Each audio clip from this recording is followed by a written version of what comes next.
آج ویو 360 میں ملا عبدالغنی برادر کا امریکی وزیر خارجہ پومپیو سے ٹیلی فونک رابطہ، روسی دعوے کی تردید۔ نیو یارک میں مقیم پاکستانی امریکن ماں اور بیٹی نسلی امتیاز ختم کرنے کے لیے کیا کوششیں کر رہی ہیں، اور ذکر اقوام متحدہ کی 75ویں سالگرہ کا۔ وائس آف امریکہ واشنگٹن سے آپ سب کو خوش آمدید۔ آپ دیکھ رہے ہیں ویو 360 اور میں ہوں فائزہ بخاری۔ طالبان نے روس کی جانب سے افغانستان میں امریکی فوجیوں کو ہلاک کرنے کے عوض جنگجوؤں کو انعام دینے کی خبروں کی تردید کی ہے۔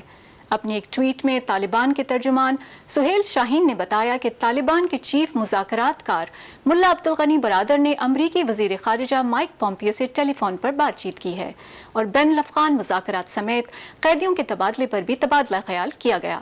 طالبان اور امریکہ کے درمیان یہ رابطہ ایسے وقت میں ہوا ہے جب امریکی اخبار نیو یارک ٹائمز کی ایک رپورٹ کے مطابق صدر ڈونلڈ ٹرمپ کو ایک بریفنگ میں بتایا گیا تھا کہ روس کی خفیہ ایجنسی نے امریکی فوجیوں کو ہلاک کرنے کے عوض طالبان جنگجوؤں کو انعام دینے کی پیشکش کی تھی۔ صدر ٹرمپ پر یہ تنقید کی جا رہی ہے کہ مذکورہ بریفنگ ملنے کے باوجود انہوں نے کوئی ایکشن نہیں لیا، جبکہ صدر ٹرمپ کا کہنا ہے کہ انہیں یا کسی اور اعلیٰ حکومتی عہدیدار کو ایسی کوئی بریفنگ نہیں دی گئی۔ وائٹ ہاؤس نے ایک بیان میں کہا کہ یہ غیر مصدقہ اطلاعات تھیں، لہٰذا صدر کو آگاہ نہیں کیا گیا۔ اس معاملے پر رد عمل کا اظہار کرتے ہوئے امریکی قانون سازوں نے فوری طور پر ان خبروں کی تحقیقات کا مطالبہ کیا ہے۔ مزید تفصیلات جانتے ہیں اس رپورٹ میں۔ نیو یارک ٹائمز کی ایک رپورٹ کے مطابق روسی فوج کے ایک یونٹ نے افغانستان میں امریکی فوجیوں کی ہلاکت کے بدلے میں طالبان کے حامی عسکریت پسندوں کو رقم کی پیشکش کی تھی، اور امریکی انٹیلیجنس کمیونٹی کی اس بارے میں تحقیقات کے نتائج سے صدر ٹرمپ واقف تھے۔ وائٹ ہاؤس نے ٹائمز کی اس رپورٹ کو جھوٹ پر مبنی کہا ہے۔ انٹیلیجنس کمیونٹی میں اس پر اتفاق رائے نہیں تھا، در حقیقت ان کے درمیان اختلاف رائے موجود تھا، اور جب تک معلومات کی تصدیق نہیں ہوتی اس کو صدر تک نہیں پہنچایا جاتا۔ اس کے بعد صدر نے اتوار کی ٹویٹ میں ان خفیہ معلومات کا کسی بھی قسم کا علم ہونے سے انکار کیا ہے، جسے سینٹ کے ڈیموکریٹس نے ناقابل معافی قرار دیا ہے۔ President Trump, you lose either way. Sir Trump, آپ ہر طرح سے ہار رہے ہیں۔ اگر آپ کو اس اہم رپورٹ کے بارے میں آگاہ نہیں کیا گیا تھا تو آپ ایسی انتظامیہ کیسے چلا سکتے ہیں جہاں اس جیسی اہم چیز کو آپ تک نہیں پہنچایا جاتا؟ اور اگر آپ کو اس رپورٹ کے بارے میں بتایا گیا اور آپ نے کچھ نہیں کیا تو یہ اور بھی بدتر ہے۔ Shame on you. کانگریس کے ریپبلکن اراکین بھی یہ پوچھ رہے ہیں کہ صدر کو کیوں نہیں بتایا گیا، اور انہوں نے صدر ٹرمپ سے ان الزامات کو سنجیدگی سے لینے کا مطالبہ کیا۔ ڈیموکریٹس کا کہنا ہے کہ یہ اس بات کا مزید ثبوت ہے کہ صدر ٹرمپ روسی صدر ولادیمیر پوٹن کے ساتھ کافی سخت نہیں۔ The president is saying that he did not know of this. صدر کہہ رہے ہیں کہ انہیں اس کا علم نہیں تھا، لیکن ان کا غم و غصہ کہاں ہے کہ انہیں کیوں اس بارے میں پتہ ہی نہیں ہے؟ ان کی پوچھ گچھ اور معلومات کا مطالبہ کہاں ہے؟ یہ پوٹن کے صدر ٹرمپ کے ساتھ اس غیر معمولی گرفت کی ایک اور مثال ہے۔ Unusual hold that Putin has on this president. White House اس تنقید کو رد کر رہا ہے۔ صدر ٹرمپ سینکڑوں روسی افراد پر پابندیاں عائد کرنے، درجنوں سفارتکاروں کو ملک بدر کرنے، 2 روسی قونصل خانے بند کرنے، INF معاہدے سے دستبردار ہونے اور متعدد دیگر اقدامات پر روس پر انتہائی مضبوط رہے ہیں۔ روس اور طالبان دونوں نے انعامات کی پیشکش سے انکار کیا ہے، لیکن نیو یارک ٹائمز کی اس رپورٹ کی تصدیق برطانوی انٹیلیجنس نے کی ہے۔ ڈیموکریٹ سینیٹر چک شومر اور ہاؤس کی اسپیکر نینسی پیلوسی نے کانگریس کے تمام ارکان سے مطالبہ کیا ہے کہ وہ انٹیلیجنس کے بارے میں مکمل معلومات حاصل کریں، اور یہ بھی کہ صدر اس بارے میں کتنا جانتے تھے۔ روس کی انوالومنٹ جو ہے، چونکہ امریکہ میں آلریڈی ہمیشہ سے روس کے حوالے سے بڑی سینسٹیوٹی رہی ہے، دوسرے ملک میں جنگ میں اپنا پیسہ لگا کر اپنے رائیول کو نقصان پہنچانے کی کوشش کر رہا ہے، تو یہ تو بنیادی طور پر امریکہ کے اوپر براہ راست حملہ بھی سمجھا جا سکتا ہے اگر یہ بات ثابت ہو جائے کہ روس واقعی پیسے دیتا رہا ہے اور طالبان نے اس پہ امپلیمنٹ بھی کیے ہے۔ اب بڑا سوال یہ ہے کہ افغان امن عمل کہاں جائے گا؟ یہ سب سے بڑا سوال ہے کہ کیا امریکہ اس معاہدے میں رہے گا پھر اس کے بعد؟ تو یہ مجھے بہت مشکل لگتا ہے۔ میرا خیال ہے کہ امریکی حکومت جنرلی آپ دیکھیے یہ مائک پومپیو لیول تک کی بات چیت جو ملا برادر سے ہوئی ہے، یہ ایک طرح کا میسج ہے کہ امن کے جو عمل ہے اس پر اس کا کوئی بڑا اثر فی الحال نظر نہیں آ رہا، بلکہ پومپیو کی طرف سے کوشش یہ کی جا رہی ہے اور وہ پریشر ڈال رہے ہیں ان پر کہ آپ جلد از جلد کسی ایگریمنٹ تک پہنچیں، اور اسی کے لیے کوششیں جاری ہیں۔ صدر ٹرمپ جو ہے وہ اس سال انتخابات سے پہلے وہ چاہتے ہیں کہ افغان عمل جو ہے اس کا کوئی بڑا نتیجہ نکلے، کوئی بہت بڑی اس میں پیش رفت ممکن ہو سکے. تو اس وقت امریکہ کے پاس کیا لیوریج ہے؟ امریکہ کے پاس میرا خیال ہے سب سے بڑا لیوریج جو ہے وہ جو افغانستان حکومت کو امداد ملتی ہے، میرا خیال ہے سب سے بڑا لیوریج تو وہ ہے. ظاہر ہے کہ افغان یو ایس آرمی وہاں پر موجود ہے. امریکی انخلا کا مطلب ہرگز یہ نہیں ہے کہ امریکہ افغانستان سے مکمل نکل جائے گا. نہ تو امریکہ نے اس بات کا وعدہ کیا، نہ طالبان اس کے لیے ایگری ہے. وہ تو اس کے لیے ایگری ہے کہ امریکہ یہاں پر رہے، افغانستان کی جو ترقی ہے اس میں اپنا کردار ادا کرے. افغانستان کا 75% جو ان کا نیشنل بجٹ ہے وہ باہر کی امداد سے آتا ہے. تو افغان حکومت آلریڈی بہت کمزور ہے، کیونکہ سب سے زیادہ پیسہ بھی امریکہ دیتا ہے اور تحفظ بھی امریکہ دیتا ہے کافی بہت زیادہ. تو ان حالات میں افغان حکومت کے لیے بہت مشکل ہوگا.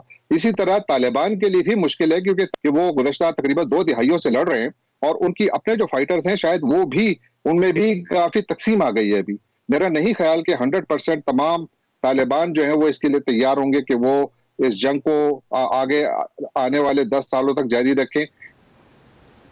اقوام متحدہ نے اس ماہ کی 26 تاریخ کو اپنی 75ویں سالگرہ ایک ایسی دنیا میں منائی جو اس دنیا سے بہت مختلف ہے جس میں اس ادارے نے جنم لیا تھا. ہم اپنی اگلی رپورٹ میں نظر ڈال رہے ہیں ان 75 سالوں کے دوران اقوام متحدہ میں کیا تبدیلیاں آئیں اور اسے آنے والے دنوں میں کیا چیلنجز درپیش ہوں گے. Now my duty, my honor and my privilege in the chair to call for a vote on the approval of the Charter of the United Nations. دنیا میں یہ 26 جون 1945 کا دن تھا جب اقوام متحدہ کے چارٹر پر دستخط ہوئے. جنگ عظیم دوئم کے مظالم کی روک تھام کے لیے بنائی گئی اقوام متحدہ کو بین الاقوامی تنازعات کو پرامن طور پر حل کرنے کے لیے ایک فریم ورک کے طور پر تیار کیا گیا تھا. اس تنظیم کی 75ویں سالگرہ بہت مختلف دنیا میں منائی جا رہی ہے، ایک ایسی دنیا جو عالمی انقلابات کی لپیٹ میں ہے. کووڈ-19 سے لے کر ماحولیاتی انتشار تک، نسلی ناانصافی سے لے کر بڑھتی عدم مساوات تک، ہماری دنیا افراتفری کے عالم میں ہے. لیکن برطانیہ، چین، روس اور امریکہ جیسی اقوام متحدہ کو بنانے والی متعدد بڑی طاقتیں اس کے ایک بنیادی اصول یعنی کثیر الجہتی سے دور جا رہی ہیں، جبکہ چھوٹے ممالک اسے اپنا رہے ہیں. ہم اس تبدیلی کا مطلب یہ لیتے ہیں کہ اقوام متحدہ کو مزید اہمیت دی جائے، کیونکہ یہ ملک مشترکہ طور پر تسلیم کرتے ہیں کہ ہمارے بیشتر مسائل کثیر الجہت سفارتکاری کے بغیر حل نہیں ہو سکتے. ماحولیاتی تبدیلی اور جیسا کہ ہم آج خوب واضح طور پر دیکھ سکتے ہیں کہ عالمی صحت جیسے معاملات صرف بین الاقوامی تعاون سے ہی حل ہو سکتے ہیں. مسئلہ یہ نہیں ہے کہ کثیر الجہتی دنیا کو درپیش چیلنجوں کا سامنا کرنے کے لیے کافی نہیں. مسئلہ یہ ہے کہ آج کے کثیر الجہتی نظام میں دم اور عزم نہیں. وقت کے ساتھ اقوام متحدہ نے قیام امن اور امدادی آپریشنز کو بھی اپنے کام میں شامل کر لیا ہے. آج یہ تنظیم 80 سے زیادہ ممالک میں 8 کروڑ 70 لاکھ افراد کو کھانا کھلا رہی ہے، دنیا کی بچوں کی آبادی کے نصف کو ویکسین دیتی ہے اور اس کے 13 ممالک میں امن قائم کرنے کے لیے تقریباً 1 لاکھ فوجی تعینات ہیں. ایک اور عالمی جنگ کی روک تھام کے لیے اقوام متحدہ نے دنیا کے تقریباً ہر گوشے میں تنازعات کو روکنے کے لیے جدوجہد کی ہے، جس کے بارے میں ناقدین کا کہنا ہے کہ اسی وجہ سے تنظیم غیر مؤثر بنتی جا رہی ہے. اقوام متحدہ ویسی تنظیم نہیں رہی جس کا تصور 1945 میں کیا گیا تھا. اس کا سیاسی ڈھانچہ بڑے پیمانے پر غیر مؤثر رہا ہے. اس کے بہت ساری انسانی حقوق کے ادارے بہت اچھا کام کرتے ہیں، لیکن سیاسی طور پر اس نے وہ کام نہیں کیا جس کی توقع کی جا رہی تھی. اقوام متحدہ اپنی سالگرہ کرونا وائرس کی عالمی وبا کے دوران منا رہی ہے. اس بیماری سے غالباً اقوام متحدہ کو اپنی تشکیل کے بعد سے سب سے بڑے چیلنج کا سامنا ہے، لیکن اس وائرس سے پہلے بھی ادارے کو ذمہ داریوں کی ایک طویل فہرست کا سامنا تھا. مجھے لگتا ہے کہ اگلی دہائیوں میں اقوام متحدہ کے لیے زبردست چیلنج ماحولیاتی تبدیلی پر بین الاقوامی رد عمل کو ہم آہنگ کرنا ہوگا. یکساں طور پر چیلنجنگ اپنے مضبوط ترین ممبرز کے بیچ طاقت کو متوازن کرنے کے طریقے تلاش کرنا ہوگا تاکہ وہ تعاون کرتے رہیں اور تنظیم کے کام کو مفلوج نہ کر دیں. چین کا عروج تنظیم کے لیے بڑا چیلنج ہے، چونکہ اس کی معیشت میں ترقی کے ساتھ ہی چین اقوام متحدہ میں بہت تیزی سے اثر و رسوخ حاصل کر رہا ہے، لیکن اس سے امریکی اہلکار گھبراہٹ کا شکار ہیں اور اس سے دوسرے ممالک کے سفارتکاروں کو یہ خدشات لاحق ہو رہے ہیں کہ وہ اقوام متحدہ کے نظام میں اپنی پوزیشن اور اپنا اثر و رسوخ کھو رہے ہیں. کئی ارب ڈالر سالانہ بجٹ رکھنے والی اس تنظیم کو اپنی تاریخ کے بدترین مالی بحران کا بھی سامنا ہے.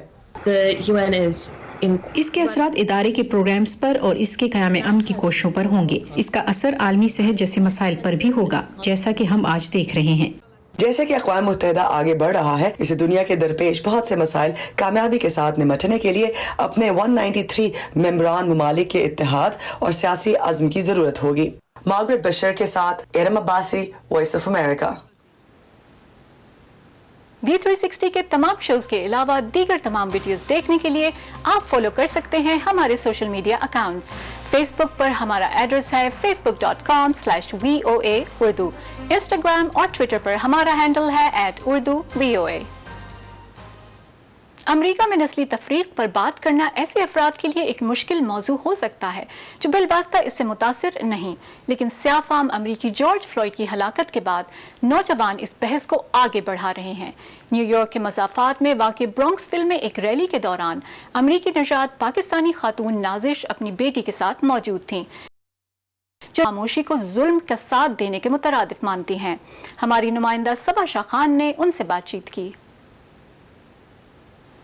سفید فاموں کی اکثریت پر مشتمل آبادی والا برونکسویل نیو یارک امریکہ کے امیر ترین شہروں میں شمار ہوتا ہے. نیو یارک شہر سے نزدیکی اور اچھے اسکولوں کے باعث صرف 1 میل کے رقبے پر پھیلے اس قصبے میں انویسٹمنٹ بینکرز، کمپنی ایگزیکٹوز اور اہم شخصیات کی ایک بڑی تعداد رہتی ہے. 1 ماہ پہلے جب ملک بھر میں پولیس کی بربریت اور نسلی تفریق کے خلاف مظاہرے شروع ہوئے تو یہاں کے اسکول کے طلباء نے بھی محسوس کیا کہ اس موضوع پر بات ہونی چاہیے. یہ ایک انتہائی امیر سفید فام شہر ہے جہاں بہت سے طاقتور لوگ رہتے ہیں، تو کسی طریقے سے ان لوگوں کو آگاہی دینا کیونکہ ان کے پاس تبدیلی لانے کی طاقت ہے. انس میونشنباخ اور ان کے دوستوں نے جب یہاں ریلی ترتیب دی تو انہیں یہاں کی میئر سمیت بہت سے لوگوں کی مزاحمت کا سامنا کرنا پڑا. ایسے میں انس کی والدہ نازش میونشنباخ نے ان نوجوانوں کا ساتھ دیا اور جب بچوں نے انہیں ریلی سے خطاب کرنے کے لیے کہا تو نازش ان کے ساتھ کھڑی تھی. سپورٹ تو بڑی ہے. پہلے دن پہ کچھ 30 بچے تھے اور آج آپ نے دیکھا 150 to 200 تھے. ہر دفعہ جب کرتے ہیں تو اور لوگ مل جاتے ہیں. لیکن مخالفت اور افواہوں نے بہت سے کو اس شہر میں ڈرا دیا. ریلی سے پہلے راتوں رات شہر کے مرکزی حصے کے بزنسز کی کھڑکیوں اور شیشوں پر کسی آنے والے بڑے خطرے کے پیش نظر رکاوٹیں لگا دی گئیں اور علاقے کی پولیس حرکت میں آ گئی. جو چیز مجھے پریشان کرتی ہے اور میں نے ملک بھر میں اپنے دوستوں اور اپ اسٹیٹ سے بھی سنا کہ مشتعل افراد کو بسوں میں بھر کر لایا گیا اور ہمارے ٹیکس میں ادا کیے گئے ڈالرز کو توڑ پھوڑ اور لوٹ مار پر لگایا جا رہا ہے. لیکن پھر جب ریلی بغیر کسی فتنے کے اختتام پذیر ہوئی تو رکاوٹیں ہٹا دی گئیں. میئر نے ایک ایڈیٹوریل لکھا جس میں دہشت گردی ہونے کے ممکنہ خطرے کے ٹل جانے کا ذکر کیا گیا تھا. وائس آف امریکہ نے بارہا میئر اور پولیس چیف سے رابطہ کیا لیکن انہوں نے بات کرنے سے گریز کیا. لیکن اب یہاں ریلیز کا سلسلہ چل نکلا ہے. کچھ کے لیے یہ بات سمجھنا مشکل ہے کہ کیوں باحیثیت خاندانوں کے یہ نوجوان جن میں زیادہ سفید فام ہیں سیاہ فام لوگوں کے حقوق کے لیے آواز اٹھا رہے ہیں. تو میں نے کہا یہ سفید فام بچے سیاہ فاموں کے لیے کیوں لڑ رہے ہیں، اور مجھے یاد آیا کہ کیسے مارٹن لوتھر کنگ سڑکوں پر کوہنی سے کوہنی ملا کر اپنے سے مختلف نظر آنے والوں کے ساتھ چلتے تھے. ان ہائی اسکولرز کے حوصلے کو دیکھ کر اب ان جلسوں کی حمایت بڑھ گئی ہے. جہاں ایک ماں نے اکیلے کھڑے ہو کر اس جلسے کی قیادت کی تھی وہی اب اس ریلی سے خطاب کرنے کے لیے ریاست نیو یارک کی سیاسی شخصیات بھی ان میں شرکت کر رہی ہیں. میں آپ کو بتانا چاہتی ہوں کہ ان جلسوں اور مارچوں کی ایک طاقتور چیز یہ ہے کہ ان کے عملی نتائج نکلتے ہیں، اور گزشتہ ہفتے آلبنی میں ہم نے 10 بل منظور کیے ہیں جس سے پولیس اور نسلی اقلیتوں کے مابین تعلقات میں تبدیلی آئے گی. جلسوں کے ساتھ ساتھ یہ نوجوان سیاہ فام افراد کی مدد کرنے والی چیریٹیز کے لیے فنڈ ریزنگ بھی کر رہے ہیں. نٹالیا موراٹو ہر $10 کے لیے 1 میل دوڑتی ہیں، جبکہ انس خوشبودار موم بتی کے ٹنز بنا کر کمیونٹی میں بیچتی ہیں اور ان کے پاس آرڈرز کا انبار ہے. وہ کہتی ہیں یہ ان لوگوں کے لیے جو زیادہ تردد نہیں کرنا چاہتے اس کاز میں شامل ہونے کا آسان طریقہ ہے، اور اس سے آنے والی 100% آمدنی بیل فنڈ میں جاتی ہے. سچی بات یہ ہے کہ اگر میں ایک شخص کو بھی جیل سے چھڑا پاؤں تو یہ کافی ہے. نازش کہتی ہے ان کے لیے حق کے لیے آواز اٹھانا اس لیے بھی اہم ہے کیونکہ پاکستان میں اپنے بچپن میں انہیں یاد ہے کہ لڑکیوں کو اپنے حق کے لیے آواز نہیں اٹھانے دی جاتی تھی. وہ کہتی ہیں نوجوانوں کے لیے یہ ضروری ہے کہ وہ زیادتی کے خلاف ضرور بولیں، ورنہ ڈسکریمنیشن یعنی تفریق ایک ایسا کینسر ہے جو سب کو اپنی لپیٹ میں لے لیتا ہے.